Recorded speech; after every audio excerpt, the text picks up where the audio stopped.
राजा विक्रम एक बुद्धिमान लेकिन चिंतित शासक था। उसके राज्य में सूखा पड़ा था और वह जानता था कि उसे सही निर्णय लेना होगा। उसने 3 ज्योतिषियों को बुलाया। पहले ज्योतिषी ने कहा, राजा, आपको बारिश के लिए यज्ञ करना चाहिए। दूसरे ने विरोध किया, नहीं, यह केवल समय की बर्बादी है। हमें जलाशयों का पुनर्निर्माण करना चाहिए। तीसरे ने सुझाव दिया, दोनों उपायों को एक साथ अपनाना चाहिए। बहुत समय पहले की बात है। एक महान और समृद्ध राज्य था, नूरिस्तान।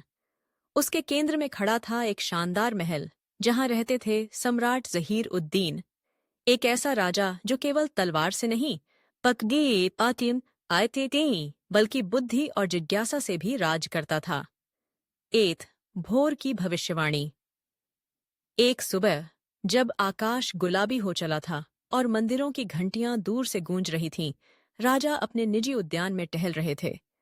तभी प्रधानमंत्री दौड़ता हुआ आया। प्रधानमंत्री, महाराज, महल के दक्षिण द्वार पर 3 ज्योतिषी आए हैं। वे दावा करते हैं कि वे भविष्य को देख सकते हैं। वे आपसे मिलने की अनुमति चाहते हैं। राजा ने मुस्कुराते हुए कहा, राजा, भविष्य देखने वालों को वर्तमान का दरबार दिखाओ। 2, 3 रहस्यमयी आगंतुक। कुछ ही देर में दरबार के केंद्रीय कक्ष में 3 पुरुष लाए गए। उनका पहनावा, उनकी आंखों की चमक, हर चीज अजीब और रहस्यमयी थी। पहला था हाफिज, जो फारस से आया था, झुकी हुई कमर और सफेद दाढ़ी लिए। दूसरा था सलमान, जो अरब के रेगिस्तान से आया था, उसकी चाल में लहर और दृष्टि में गहराई थी। तीसरा था राजन, जो हिंदुस्तान की गंगा घाटी से आया था।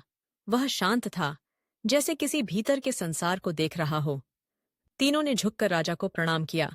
हाफिज, हम आपका भाग्य नहीं बदल सकते, परंतु उसे पढ़ सकते हैं। 3, राजा की परीक्षा। राजा ने एक काले लकड़ी के संदूक की ओर इशारा किया, जो सिंहासन के सामने रखा था। राजा, इस संदूक में एक वस्तु रखी गई है।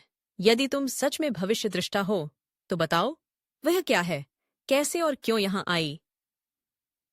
4, पहली दृष्टि, रूप की कथा।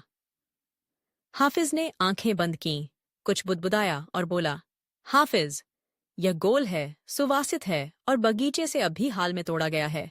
यह एक सुनहरा सेब है। 5, दूसरी दृष्टि, मार्ग की कथा। सलमान धीरे धीरे संदूक के चारों ओर चला, फिर कहा, सलमान, यह सेब एक महिला द्वारा लाया गया था। वह अकेली थी, उसका सिर नीले दुपट्टे से ढका था। वह सुबह के वक़्त महल के बगीचे से इसे ले आई। 6, तीसरी दृष्टि, हृदय की कथा। राजन ने कुछ नहीं कहा। उसने बस अपनी हथेली संदूक पर रखी और गहरा सांस लिया। राजन, यह केवल एक फल नहीं है, यह समर्पण है। यह सेब रानी ने स्वयं तोड़ा था।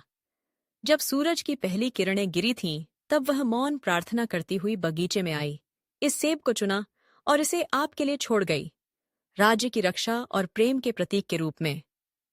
7, सत्य का अनावरण। राजा ने स्वयं संदूक खोला। उसमें एक चमकता हुआ सुनहरा सेब था, जिस पर रेशमी धागे से रानी का नाम अंकित था। राजा ने दरबार की ओर देखा और कहा, राजा। तीनों ने देखा, परंतु केवल एक ने समझा। देखने और समझने में उतना ही अंतर है जितना आकाश और पृथ्वी में। 8, परिणाम और शिक्षा। हाफिज और सलमान को सम्मानपूर्वक उपहार देकर विदा किया गया। राजन को राज दरबार का आध्यात्मिक सलाहकार बनाया गया, और तब से वह न केवल भविष्य की बात करता था, बल्कि मनुष्य के हृदय की गहराइयों को पढ़ता था। कथा का सार देखना सरल है, समझना दुर्लभ है, परंतु जो हृदय की कथा पढ़ सके, वही सच्चा ज्ञानी है।